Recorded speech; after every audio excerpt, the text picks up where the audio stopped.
Let us begin. My name is Liz Clark, and I'm a singer-songwriter from America. I used to tour the world singing in bars, and now I live here in West Cork with my family. About 10 years ago, I started to work in hospitals, playing music with older people, and this is a story about my experiences during that time. These are my friends. Going to help me tell this story. Hi. This is Molly O'Mahony.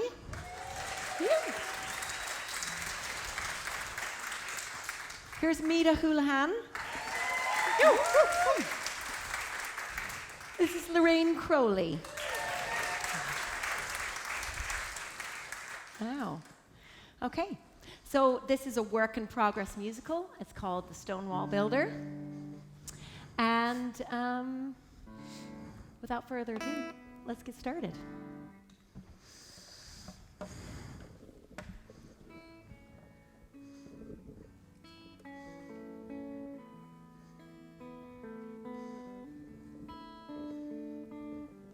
I started on an 8-week trial in a West Cork community hospital to experiment, see if I could actually write songs with older people, some living with dementia. I knew nothing then of old Irish songs. I knew nothing of the townlands and their Irish names, the milk separator, thrashing day, the dance halls and spring wells. I was new to their world. This would end up being my work for the next 10 years. Say what you want to say. I'm not judging in any way. Here it is completely safe. Share with me your memories. This will be your legacy. I'll turn it into melody. Most of the time, I sell it like this. I'm the one who wants to write the song. I need their help. So tell me again about how your father came in his hobnail boots and marked up the concrete floors. That would be great for my song.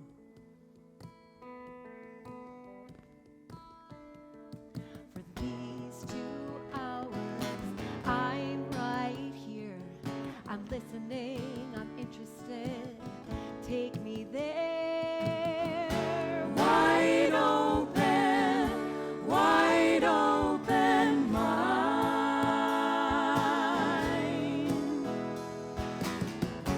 Wide open, wide open mind.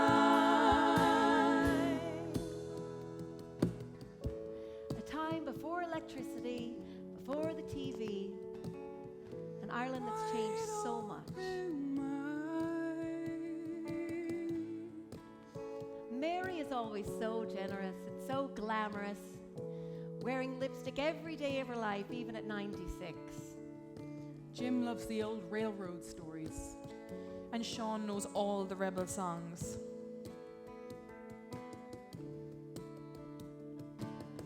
Everyone knows all about my kids. They know their names, their ages, how they're getting on in school.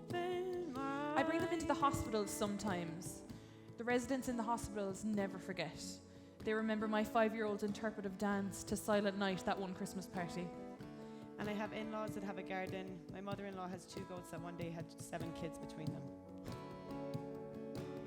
But the one and only person responsible for bringing me here to Ireland never gets a mention. These people, they're so generous with me, giving me so much. And yet, I don't share my story with them. I ask people to share their lives with me and to let me in, and I don't do the same. I'm afraid, and so there is a wife-sized hole in my story.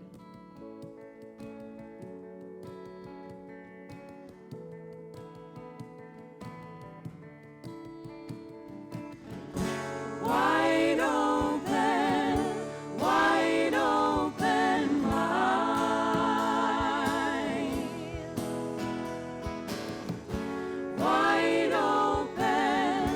Wide open mind.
So, in case you haven't figured out, I'm gay. Actually, we all are. Hey. Guilty. And we're all playing me. So the reason I live here with my family is my wife is just from up the road, up here. And you haven't met my wife yet. So let me tell you about her. This next song is the one that is sort of the origin story about her, or our origin story, which is actually a little bit more about me. But if you listen carefully, you might hear a little bit of her in there. So Molly's going to take the lead on this one. Take it away, girls. 1, 2, 3, 4, 5, 6.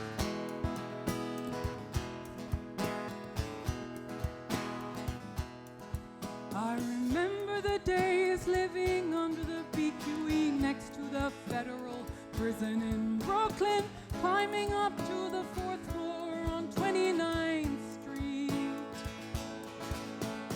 Gigging at Layla Lounge, that's where I met you. You played the open mic, we called it Whiskey Breath. That was the songwriter scene back in 2003. I guess that I miss it, the buzz and the trying. I wanted to be someone, I wanted to make it. But I don't miss the grind, competing in sweepstakes. Life is a gamble, and I don't miss the aching. But I'm here now. I'm here now. And I'm not going down.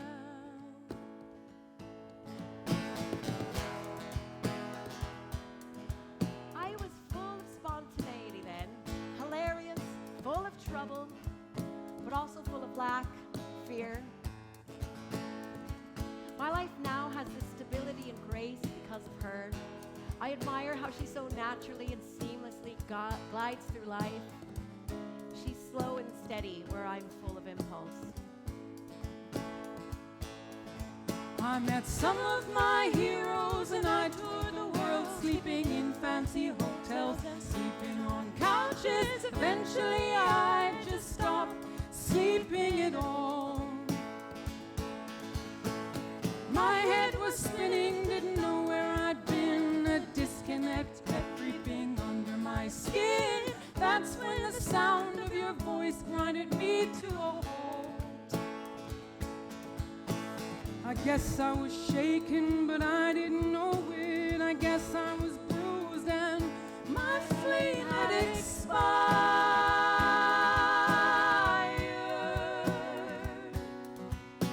I still want to make good work, still have it in me, still want to animate, and I want to inspire.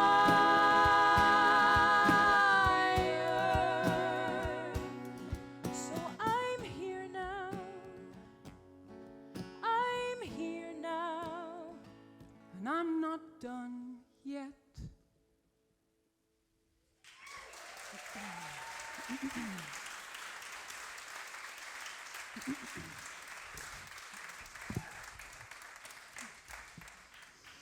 So, here I am in Ireland, working in working in hospitals. I never worked in a hotel. Working in hospitals, starting a family, and being in love, and all that. But when I first meet the residents in the hospitals where I work, there is the same question that I hear all the time. Is your husband Irish? I start to dread it. Is your husband Irish? I don't know why. Honestly, I'm out everywhere else. I think it's just they're trying to kind of tell me, try to get my story. Why am I here? You know, like a, who would you be now? You know, like that. It's like that, no? But honestly, no, seriously, it's just that I'm asking for their stories, and I think that's what they're doing. And so why do I do a tap dance every time I get this question, just to try to avoid an honest answer? Hit it, Billy. Is your husband Irish?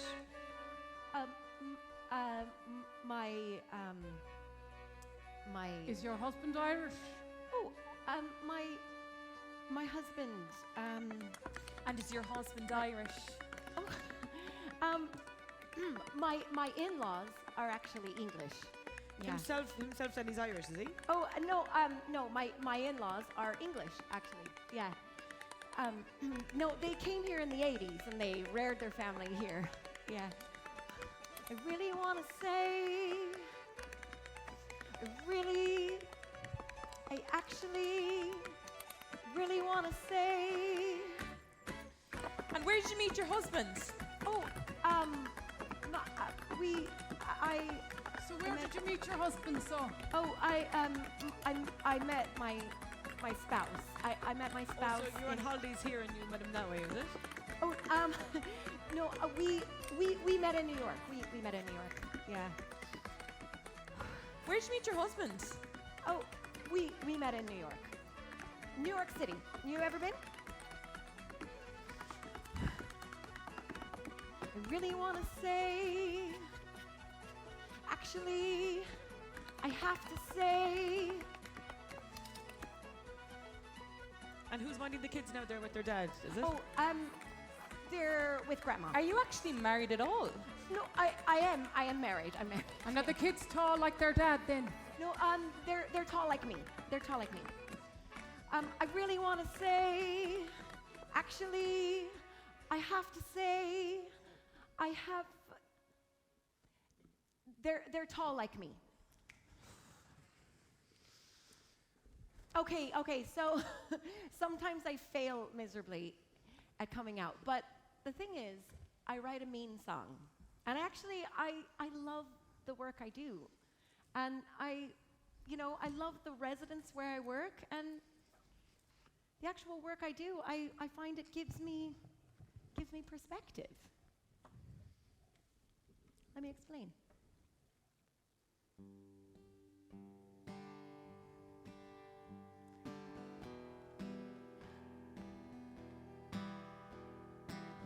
Some people think songwriting is this mystical thing, that it comes from divine inspiration, that the lightning bolt strikes us at strange times, even in a dream, in the middle of the night. Well, sometimes it is that way, but honestly, it mostly feels a lot more like labor and work than that to me. I collect little ideas, I stack them up against each other, I balance words and syllables, take things out that don't work.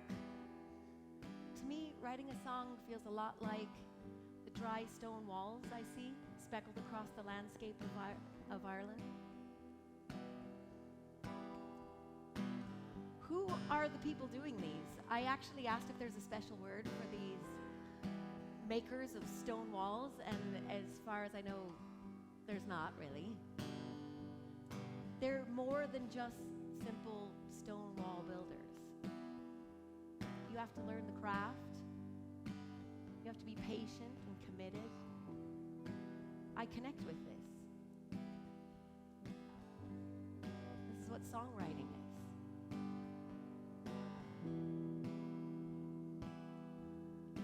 I am a stone wall builder. When I build a song, selecting careful stones, working one by one till the job's done. I am a stone wall builder. The verses of the songs are the stones, the tiny details, down to which rhyme fits perfectly. Even imperfect rhymes actually fit perfectly sometimes. Yes, you can rhyme again with sense, and the rhythm and the sounds of the words, they're the stones. I am a stone wall builder. When I build a song, selecting tiny holes, balancing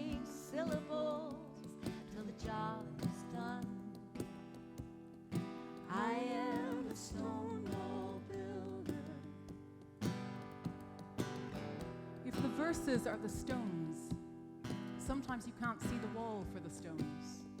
The chorus is when you step back and see the wall. How does it look from a few feet away? The whole tone changes and it opens up. Step back and see the wall. Reflect on it overall. The beauty, the purpose, the job well done. Step back and see the wall. Reflect on it overall. Is it enough? Am I in love?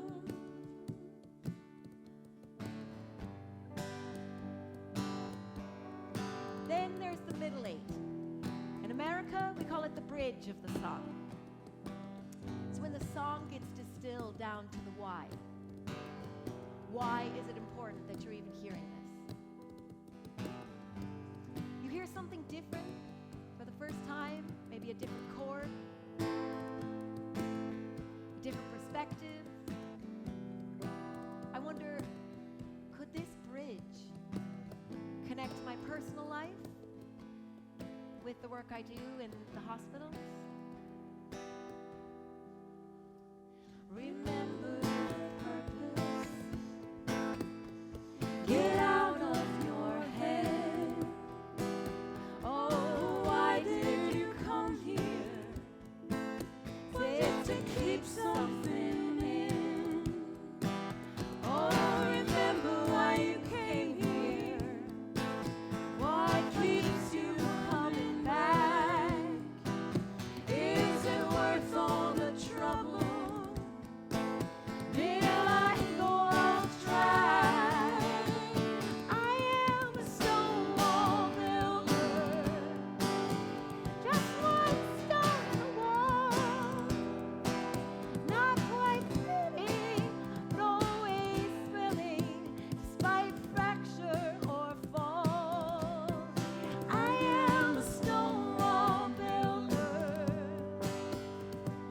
building a song, placing careful stones one by one till the job is done. I am a Stonewall. I am a Stonewall. I am a Stonewall. I am a Stonewall.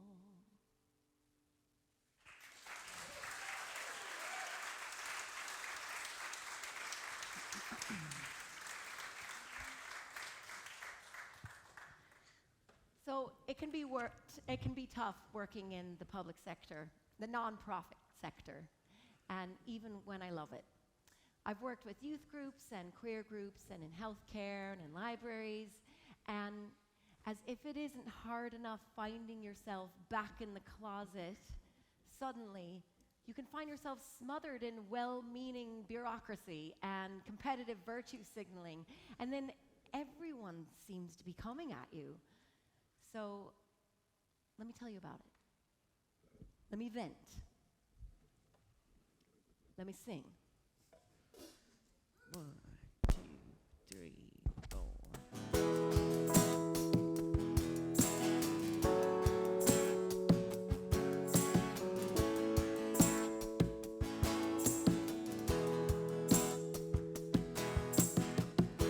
There was this lovely straight dude who tried to tell me it was Pride Month, and I'm like, yeah, I know. And he tells me Pride actually isn't Pride, it's a parade. It started as a protest. And I'm like, yeah, it started with Stonewall. And he's like, yeah, it's this thing called Stonewall. And this black trans lady or something started it. And I'm like, yeah, I know, I literally just told you that. And then he proceeds to pull out his phone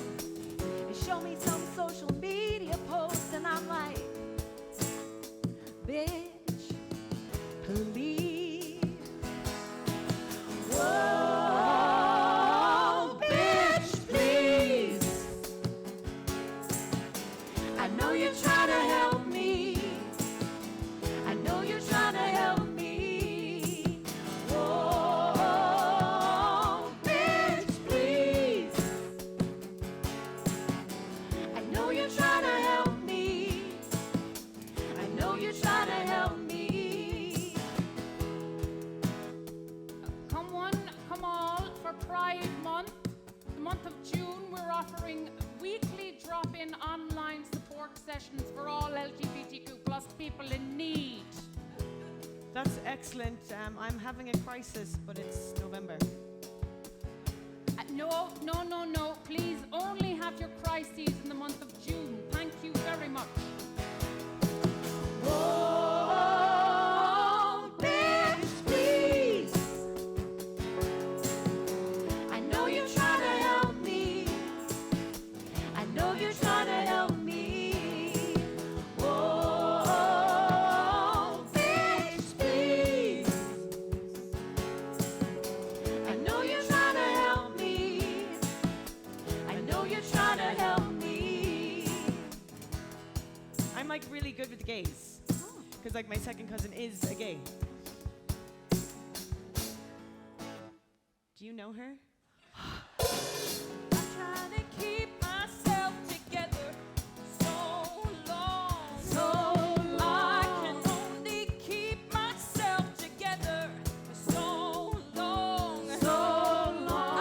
I've got a limit, it keeps on slipping. It's so wrong. It's so How do I find myself stuck here singing this song?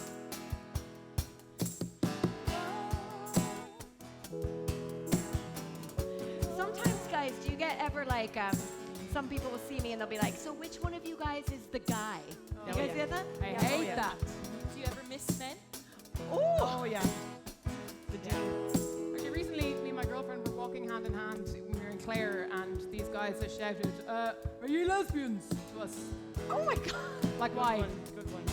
Well, there's one time me and my girlfriend were on a bus and this guy came up to us. Oh, and was jeez, like, no, don't tell us three. Oh, no, that's not, not that kind of show. show. Yeah, okay. "Okay." Whoa, bitch, please. I know you're trying to help me. I know you're trying to help me. Whoa, bitch, please. I know you're trying to help me. I know you're trying to help me. Whoa, bitch, please.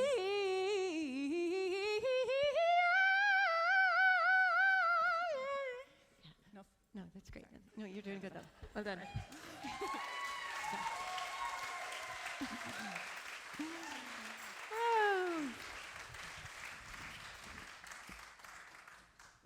So, guys, now in this story, now is my middle eight. If I don't get down to why, how can I go forward? I find all of a sudden I can't go into that room. I can't actually look at their faces. Not Mary, not Jim, not Sean, not Anne, that lovely lady who's always inviting me to tea. And I certainly can't look at that lovely straight dude's face that's wants to show me his social media posts. I find I have a block. I can't progress. I can't grow. I actually started to literally lose my voice all the time. I'd start to have to call in sick to work because my voice was hoarse. Insomnia set in. It started to derail my life. And then all the voices just came flooding back in.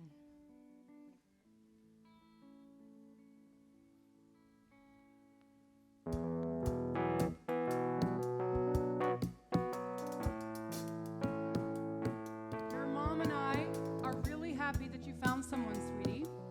But this life will be harder for you, and I don't want that for you. I'm just saying, honey, you're going to have to take off your CV that you've made an album with your wife, especially if you're working with kids. People won't want to work with you.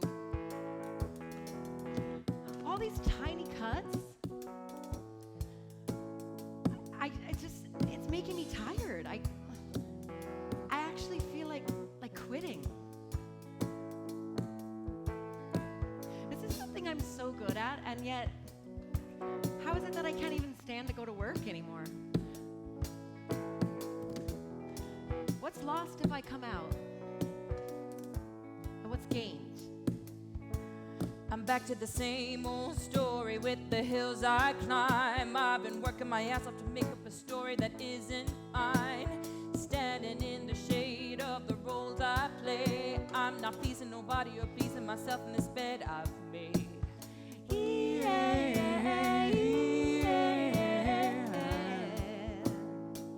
I feel like quitting.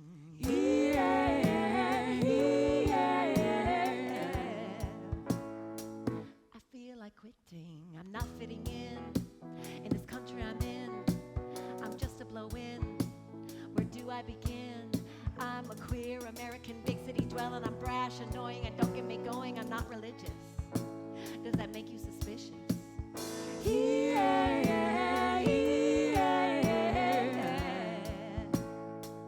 I feel like quitting.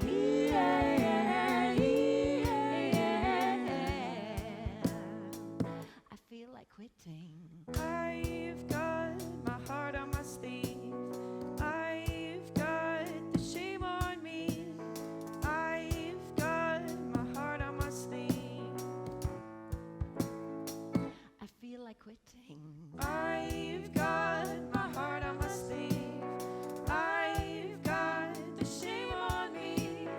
I've got my heart on my sleeve. I feel like quitting. What they want, what she wants, what I want. What they want, what she wants, what I want. I feel like quitting. Back to the I've same. got my heart on my sleeve. I've got the shame on me. I'm standing in the I've same. got my heart on my sleeve. I'm not pleasing nobody or pleasing. I feel like quitting. I've got my heart on my sleeve. I've got the shame on me. I'm a queer I've American, got big city my heart on my sleeve. I'm not religious. I feel like quitting.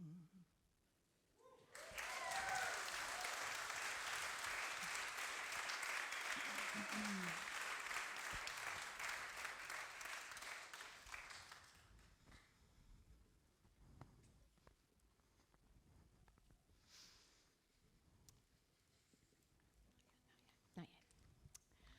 So let me be clear. It's not Mary sitting right in front of me in the nursing homes that I'm afraid of. She's not the problem. It's not Sean or Jim or Anne or anyone at the hospital. It's these messages I hear loud and clear all the time. News cycles, stories I hear about people who legitimately want me dead. People who might not want me dead, but they wish I didn't exist. People like me. Places, whole countries, where I'm not welcome. And the spiritual messages, that's the hardest. I'm already afraid about being liked down here on earth, but now God doesn't like me? God doesn't approve. Well, so see, Mary, Sean, Jim, it's not you. You may not care. It's the loud and consistent message that I'm not okay. And then I forget and I dare to go along with my life.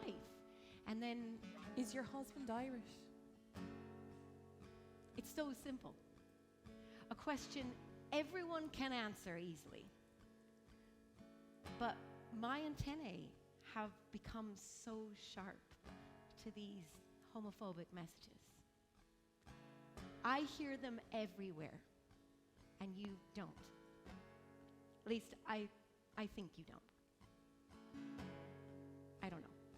But for me, it's like that all the time. It's exhausting. It starts with, I just don't talk about my wife. And then I don't talk about how we met. And then I don't talk about the whole reason I came to Ireland. And I don't talk about my past. What am I left with?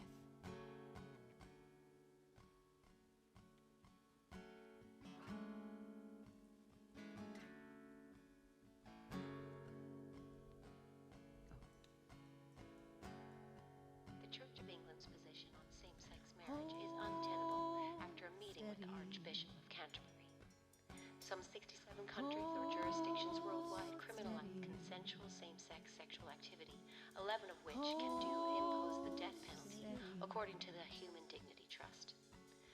Don't Say Gay law in Florida, which forbids instruction on sexual orientation and gender identity from kindergarten up to 3rd grade, as evidence of continued efforts to marginalize LGBTQ plus people. Francis said there needed to be a distinction between a crime and a sin with regard to homosexuality. Church teachings hold that homosexual acts are sinful or intrinsically disordered.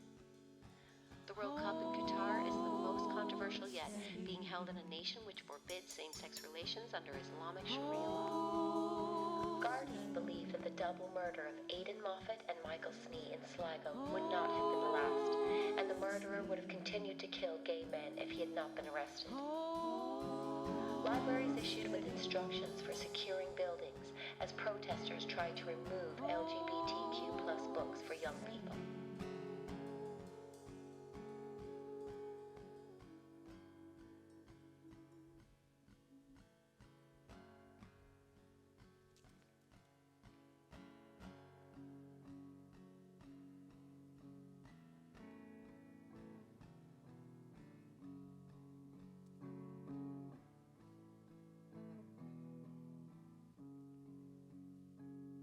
If you don't get to speak and you don't get to love, you're a balloon full of helium floating away above the sun. There's nothing to tether you down. There's nothing to hold on to. You're just left out of view, up above in the royal blue. You're drowned in a sea of doubt. You can't get out.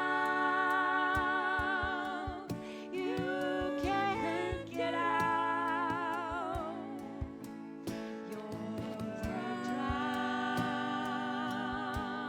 drowned in a sea of doubt.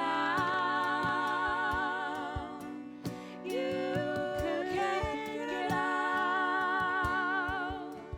You can't get out. If you don't get to be whole, and you don't get to have truth, you're just a person like a statue, static, unable to move.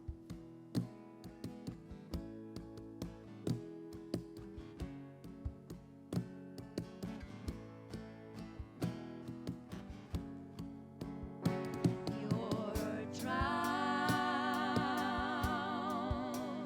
in a sea of doubt.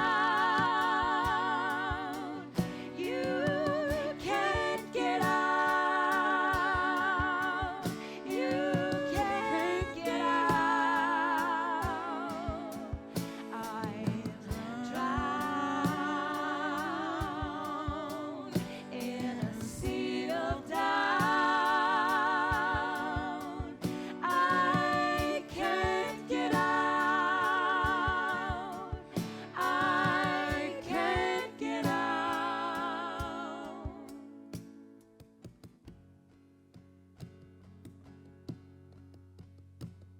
Said he wanted to shoot gay people and asked the way to the nearest gay bar, later opened fire there, killing 1 person and wounding 6 others, police said. The shooting in Colorado Springs is the latest in a long line.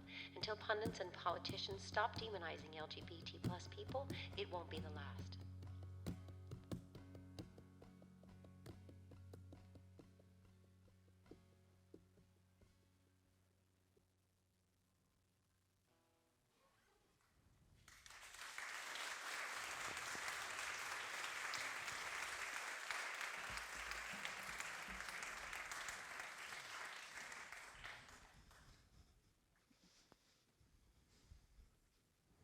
Okay, folks.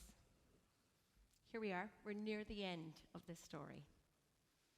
And I still haven't bitten the bullet. I still haven't told one single older person that I'm queer. And like, if a person over 90 hasn't forgotten that you're gay this morning, is a lesbian really living her best life? Am I right, sister? You know? Amen. So, it's time for Lizzie to piss or get off the pot. So, did I come out? Did everyone cheer? Did they lift me up in the air and sing my name? Well, it went a bit more like this.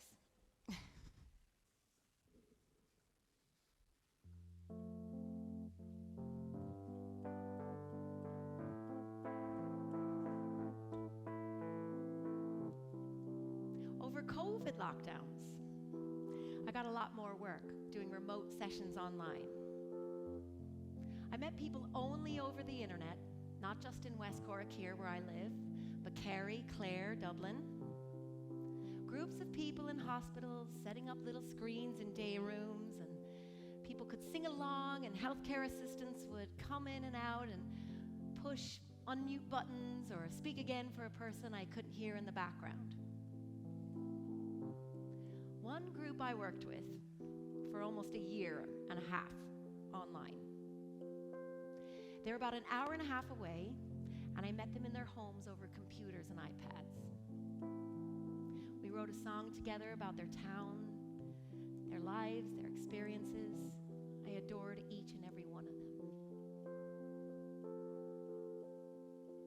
Finally, our time has come to an end, and now we've got a brilliant plan. Come to my house, come to my garden, and share a space with me. I can't be more excited to see you in the flesh, see your faces, how tall you are, and all the rest that I miss when I can only see you on a screen. When you're on a screen, they can't see all of you. You make these bigger gestures framed in this little box so people can read your body language. This past 10 years has sort of been like that. I've sort of been in this safe little box, miles away. Now let me introduce you to the chef who's been making these quiches for you all morning, who's just as excited to meet you as me. Say what you wanna say. I'm not judging in any way.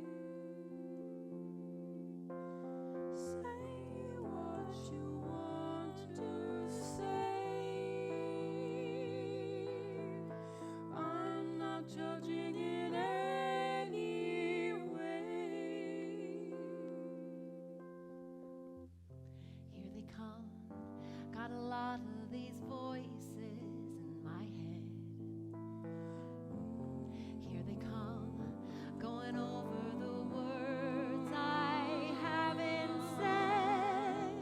Here in the garden, she is next to me. Here in the garden, it's my family. Say what you wanna say.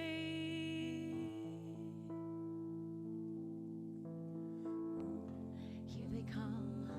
What are these people going to say? I'm afraid. What if I'm never the same way? Here in the garden, she is next to me. Here in the garden with my family. Say what you want to say.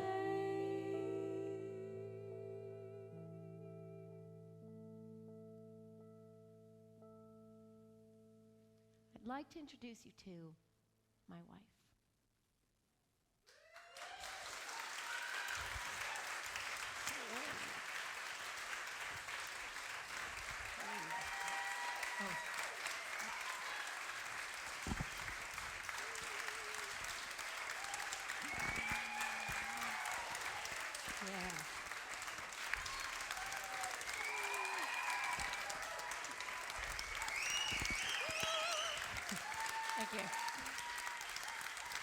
Thank you.